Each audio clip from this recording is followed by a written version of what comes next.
दोस्तों, आज की कहानी है बहू अपने पिता को पाप का भागीदार क्यों बना रही है। दोस्तों, कहानी शुरू करने से पहले अगर हमारे चैनल को सब्सक्राइब नहीं किया हो तो कर लीजिए ताकि आपके पास पहुंचे हर नया वीडियो। मेरे पापा मेरा वो गुरूर है जो कोई भी कभी भी नहीं तोड़ सकता। निया ने गुस्सा होते हुए कहा।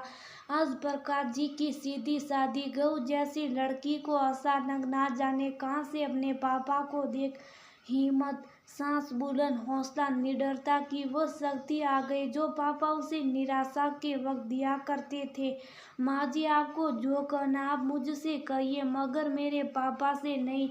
आपने आज तक जो भी मेरे साथ किया मैंने सब सहा।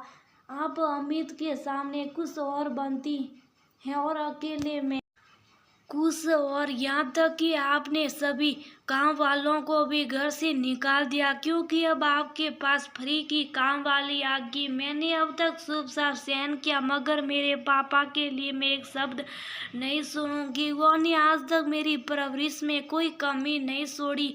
अगर आप उनका अपमान करेंगे तो मैं तनिक भी बर्दाश्त नहीं करूंगी और अगर आप नहीं चाहती मैं यहाँ रहूँ तो मैं अभी यहाँ से चली जाऊंगी। बेटी, तेरा जो फैसला होगा मैं सदा तेरे साथ। तो प्रकाश जी अपनी बेटी का समर्थन करते हुए बोले। अपनी गऊ जैसी बहू निया के मुंह से पहली बार ऐसे सब सुन वरदा जी सख्ते में आ गई, मगर शायद वे ये भूल गई थी बहू गऊ है तो क्या कभी ना कभी सिंह भी मारेगी। उन्हें लगा सीधी सादी गरीब बहू है तो अपनी तानाशाही को सलेगी। उन्हें लगा नहीं था कि एक पिता अपनी बेटी के साथ शादी के बाद भी उसका साथ दे सकता है। कहानी कुछ इस प्रकार है। प्रकाश जी बिलोनिया गांव के छोटे किसान है। उनके दो बेटे एक बेटी निया है। वे भले ज्यादा पढ़े लिखे नहीं थे मगर अपने बच्चों की परवरिश और पढ़ाई लिखाई करने में कोई कसर नहीं छोड़ी। गांव में 10वीं के बाद स्कूल नहीं था। उन्होंने शहर में कमरा लेकर अपने बच्चों को उसकी अच्छी स्कूल कॉलेजों में दाखिला कराया। तीनों ही बहुत मेहनती थे। दोनों लड़के अच्छी नौकरी करने लगे। निया के बीएड करने के बाद सरकारी नौकरी वाला लड़के अमित से उसकी शादी कर दी। उस समय निया ने बहुत कहा, पापा मुझे नौकरी कर लेने दो, अपने पैरों पर खड़ा हो जाने दे, मगर वे पुरानी रूढ़ियों में बंधे इंसान थे। बहुत चाहकर भी अपनी बेटी की एक ख्वाहिश पूरी न कर सके।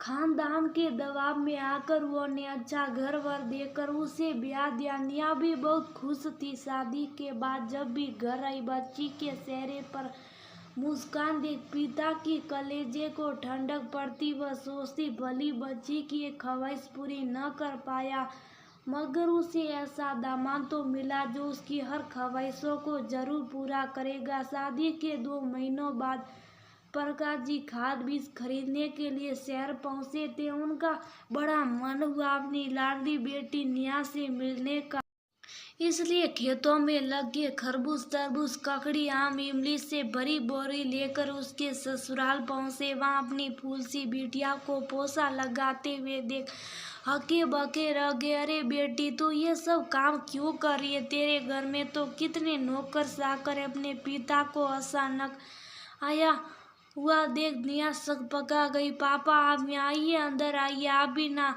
पापा, ये मेरा ही तो घर है। अगर एक दिन झाड़ू पोछा कर लिया तो क्या आफत आ गई? वो क्या है ना काम वाली लिहाज छुट्टी पर थी, इसलिए सोचा घर की साफ सफाई कर लूं। आखिर मुझे इस घर में काम ही क्या? कहते हुए झाड़ू पोछा एक तरफ रख अपनी कमर में खोसी हुई साड़ू का पल्ली निकालते हुए बोली, आप बैठिए, मैं अभी आपके लिए शरबत लेकर आती हूँ। दौड़ कर रसोई में पहुंची थी कि अपने कमरे से निकली वरदा जी प्रकाश जी को देखकर भड़क उठी। समधिन जी, क्या आपको नहीं पता शहर में जब लोग किसी के घर जाते एक बार खबर करके जरूर आते हैं?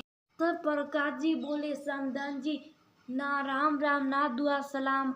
आप नाराज है क्या? वो तो मैं यहाँ से काम से आया था तो सोचा निया से मिलता चलो। देखिए मैं आपके लिए ताजे फल लाया, खाइएगा। तबीयत खुश हो जाएगी। बस हमारी किस्मत में यही सब्जी तरकारी रखिएगा। मेरे इतने कीमती लड़के के लिए अपनी अनपढ़ घरेलू लड़की गरीब लड़की में थमा दी। अरे मेरी तो मती मारी गई थी जो ऐसे गरीब घर में रिश्ता कर लिया, वरना मेरे लड़के के लिए तो लड़कियों की लाइन लगी थी। लड़की वाले करोड़ों का दहेज देने तैयार थे। सरकारी नौकरी करता है मेरा लड़का, कोई छोटा मोटा सरप्राइज ही नहीं जो ये आम इमली उठा कर ले आए उसके लिए। आयदा ये 2 टके की चीजें हमारे घर में ना लाना। अरे बहन जी आप नाराज क्यों होती हैं? कुछ गलती हुई क्या हमसे तो बताइए, अभी सुधार देते। अरे भाई साहब एक गलती हो तो बताए। बारात में भी आपने हमारी नाक कटवा दी, मिलनी में भी सबको सस्ते कपड़े पकड़ा दिए। खाना तो इतना वाहियात था कि क्या बताए। ऊपर से आपकी लड़की को कुछ आता जाता तो है नहीं, पूरी गवारू है। मेरे लड़के के आगे कहीं लगती नहीं। निया उनके लिए शरबत मिठाई ले आई। लीजिए पापा, गर्मी बहुत है, आप थक गए होंगे, बोल लो। उनके हाथों में देने लगी, जिसे देख वरदाजी और गुस्सा हो उठी। किसने कहा था तुझे इनके लिए कुछ खाने पीने को लाने के लिए? ये लड़की के बाप है, लड़की के घर का पानी भी इनके लिए पाप समान है। वैसे भी लड़की पैदा कर इतने कर्जदार है, ऊपर से तू इन्हें और पाप का भागीदार। कितनी बेवकूफ है आपकी लड़की। अपनी सास की बात सुन निया की आंखों में आंसू आ गए, फिर भी वह अपनी आंखों से बाहर नहीं आने दे रही थी। देखिए समधन जी, मैं देख रहा हूँ जब से मैं आया हूँ मेरा और आप मेरी बेटी का अपमान किए जा रहे। कृपया करके ऐसा ना करें, ये आपके घर की बहू है, इसका मान सम्मान करना आपका फर्ज है। हाथ जोड़कर प्रकाश जी बोले, इसलिए तो कर रही हूँ। ये आयदा ये 2 टके के फल सब्जी हमारे लिए ना लेकर आना। अपने पापा का अपमान सुन निया बोल पड़ी, मेरे पापा मेरा वह गुरूर है जो कोई भी और कभी भी नहीं तोड़ सकता। मैं दरवाजे पर खड़ा तीनों की बातें सुन लेता है। अपनी पत्नी को घर से जाने की बात बोलते देख अपनी माँ से कहता, माँ मुझे नहीं पता था आपको निया से इतनी तकलीफें, जबकि आप और पापा ही उसे मेरे लिए पसंद कर रहे थे। अब अचानक से निया के साथ ऐसा दुर्व्यवहार, साथ में पिता समान ससुर का अपमान करना बहुत गलत है। और निया तुम्हें कहीं जाने की जरूरत नहीं है, मैं तुम्हें अपने साथ लेकर अलग घर में रहूंगा। और देखो आज ही तुम्हारे लिए PhD की पढ़ाई का फार्म लाया हूँ, साथ में तुम्हारे लिए एक स्कूल में बात भी करी है जहाँ तुम अगले हफ्ते से ही नौकरी पर जा सकती हो। चलो अपना सामान बांधो। अपने बेटे की बात सुन वरदाजी के चेहरे की हवाइयाँ उड़ गई। उन्हें लगा था गांव की सीधी सादी लड़की को बहू बना कि तो उसे दबा कर रखेंगे, मगर यहाँ तो पास्ता उल्टा पड़ गया। बहू जाने को तैयारी बैठी थी, बेटा भी साथ में चला जाएगा, इसलिए अपने बेटा बहू को जाते देख अमीर से बोली, बेटा मुझसे बड़ी भूल हुई, मैं वादा करती हूँ आइंदा ऐसा भूल कर भी ना होगा। बहू मेरे घर की लक्ष्मी है, यहाँ से कहीं नहीं जाएगी। आगे से इसका और इसके पापा का अपमान करने की मैं सोचूंगी भी नहीं। कहे तो समधन जी से भी मैं हाथ जोड़कर माफी चाहता हूँ। तब प्रकाश जी बोले, बहन जी गलती हम इंसानों से होती, मुझे आपकी बात का बिल्कुल बुरा नहीं लगा।